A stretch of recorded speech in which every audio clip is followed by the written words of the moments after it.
Each man believes the split will destroy him. It won't. It reveals him. It pulls back the facade that love was his power, when really, it was his security. You believe she shattered you? But what truly broke was the fragile part of you, the part that survived on validation, the part that confused affection for love, the part that required selection to feel whole. What remains is the foundation for something much tougher, yet only if you confront it. Every separation is a reflection.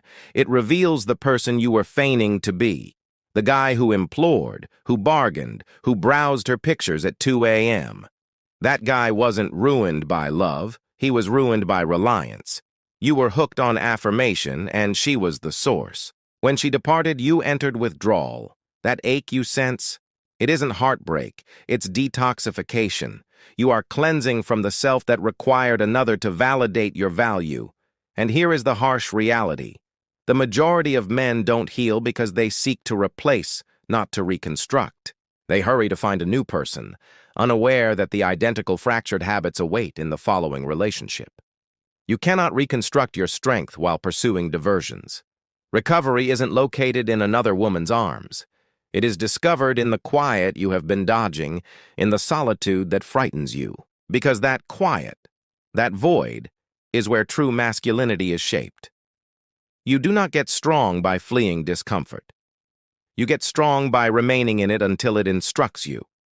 Each night without sleep, each text without reply, each memory of what might have been, those are your proving grounds. That is life's form of the gym. Each tear you hold back is one repetition. Every urge to contact her is resistance work for your self-restraint. Each instance you decide not to plead, not to look, not to pursue, you are lifting mental weight. You are reconstructing discipline from within. What you forfeited was her. What you are acquiring is yourself. And that exchange is worth it all. Because the man who endures heartbreak and will not crumble becomes someone women cannot control and existence cannot shatter. Agony is the cost of change, and heartbreak is the payment for evolution. You are no longer the same man. You are being refashioned, not in her likeness but in your own reality. This is the point where weak men vanish and formidable men are created. The day she departed, you believed your life was over. What you failed to see was that it had just started. You were too obscured by agony to notice that life had presented you with the biggest chance for change you will ever receive, the demise of your former self. The iteration of you that required her is finished. The iteration of you that questioned himself is incinerating. And once the cinders clear, the only man to emerge is the one who ceases to fear loss. You understand? Men are not ruined by heartbreak, they are exposed by it. When a man forfeits the woman he centered his world on, he confronts the reality of himself. That his groundwork was never love, it was dread. Dread of solitude, dread of inadequacy, dread of being undesired. And until you confront that dread, you will continue to build your life on unstable ground. But when you stare that dread directly in the face, when you sit by yourself with your ache long enough to cease fleeing it, you cease to be governed by it. That is the instant when it all shifts. You quit pleading to be comprehended. You quit justifying yourself. You quit putting on an act. You recognize that nothing she utters, nothing she executes, and nothing she experiences holds sway over you any longer. The separation was never retribution. It was refinement. Life eliminated what diverted you from your capacity. It cracked you open, allowing your profound strength to finally emerge. This is the concealed aim of agony. It reveals what is fragile, so it can be reconstructed tougher. You have been conditioned to view heartbreak as a disaster, but it is an induction, the ceremonial journey from youth to maturity. Boys pursue ease, men develop capability. A separation is the trial every man must endure to demonstrate he is able to stand independently. Because only when you can stand independently can you genuinely stand beside anyone. Do not forget this. Hardship is not intended to make you resentful. It's intended to make you aware. The ache you experience currently is not a defeat. It's an indicator. It is informing you where to concentrate, what to mend, what to release. The nights you stay up reviewing all that failed, those are the nights you become truthful. The gym, the diary, the quiet, those become your new counselors. Each rep, each entry, each thought that stings, that is the noise of rebuilding. You will recognize you are reconstructing correctly when you cease dreaming of vengeance and begin desiring enhancement, when you cease pondering her activities and start pondering your own becoming. That is the change, the instant your ache stops managing you and begins to power you. Because heartbreak, when conquered, transforms into drive. You cease attempting to occupy the void and commence building inside it. That is how strength is created, not from enjoyment, but from mission. And as soon as that change occurs, something peculiar happens. You cease longing for her. You begin longing for yourself, the man you misplaced while attempting to appease her, the man who once envisioned, built, and guided before he began pursuing validation. That is who you are reconstructing now, not for vengeance, but for revival. You cannot reconstruct as the identical man who was broken. The iteration of you that pleaded, justified, and wavered has to perish for the tougher iteration to survive. You cannot reconstruct with ease. You reconstruct with intensity. That is why agony appears first, to dissolve all that is inauthentic. Heartbreak pares you down to what is genuine. And what is genuine is that you remain here. You still possess breath, determination, and time. That signifies you have all you require. The initial step to reconstructing after a separation is self-control. Because heartbreak depletes your emotional vitality, self-control is how you replenish it. Rise early, exercise intensely, eat well, labor tirelessly. You are not merely building physique or achievement, you are building selfhood. Each day you complete your tasks. You affirm to yourself, I am still in command. That is strength. Because heartbreak causes you to feel helpless, and self-control is the method you use to reclaim that strength. The second step is disengagement. Cease monitoring her life, cease rerunning her narratives, cease pursuing finality that is not there. You do not require insight into why she departed. You require insight into why you remained after the pain began. That is the place development occurs. Disengagement is not about animosity. It is about taking back mental territory. It is declaring, my thoughts are my own once more. Because you cannot reconstruct your domain while residing in another's realm. The third step is bearing. Men disintegrate after separations because they misplace their guide. They constructed their feeling of significance around her, and when she is absent, they drift. Mission becomes the chart. Discover it. Build something. Make something. Follow something that endures beyond agony. Mission does not delete heartbreak, it surpasses it. When your objectives grow larger than your sorrow, your history becomes unimportant. And the fourth step is pardon, not for her, but for yourself. Pardon yourself for fawning, for excessive giving, for remaining too long. Pardon yourself for misplacing focus. You required that instruction to develop. You required the experience of relinquishing your strength so you will not repeat it. Lacking that error, you would remain unaware. As pardon transforms remorse into insight.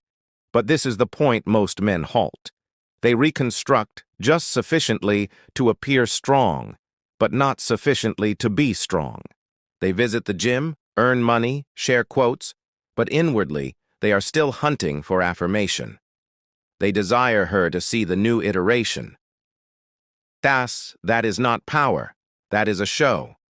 Genuine strength is when you cease to care if she witnesses it. When you recognize you did not advance for vengeance, you advanced for reclamation. And that is when the change becomes formidable. Because you are not driven by agony any longer. You are driven by mission.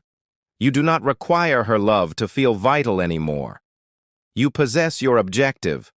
And nothing is more daunting to the world than a man who has discovered his objective after forfeiting everything.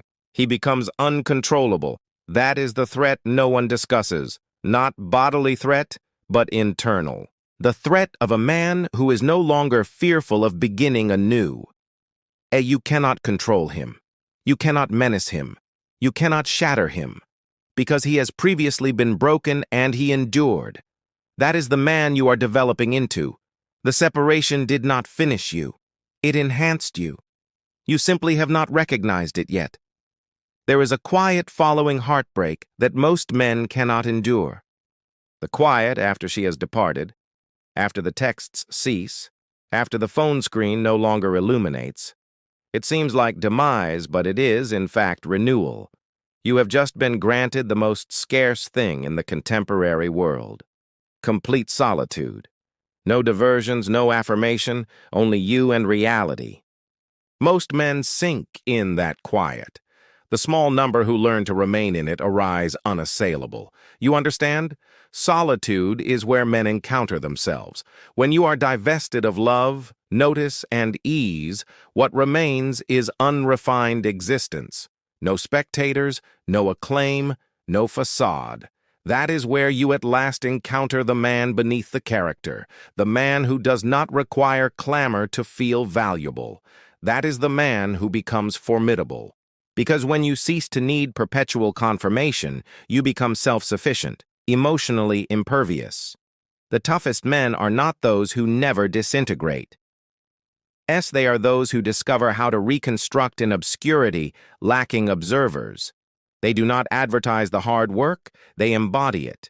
They do not request pity, they request order. They direct agony into advancement. While others consume, divert, and deteriorate, the strong man sequesters and redesigns. That is not sorrow, that is development. That is where change occurs. You must comprehend something significant. Solitude is not your adversary, it is your crucible.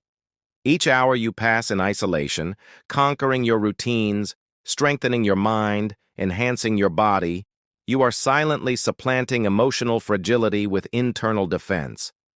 The world will not comprehend it.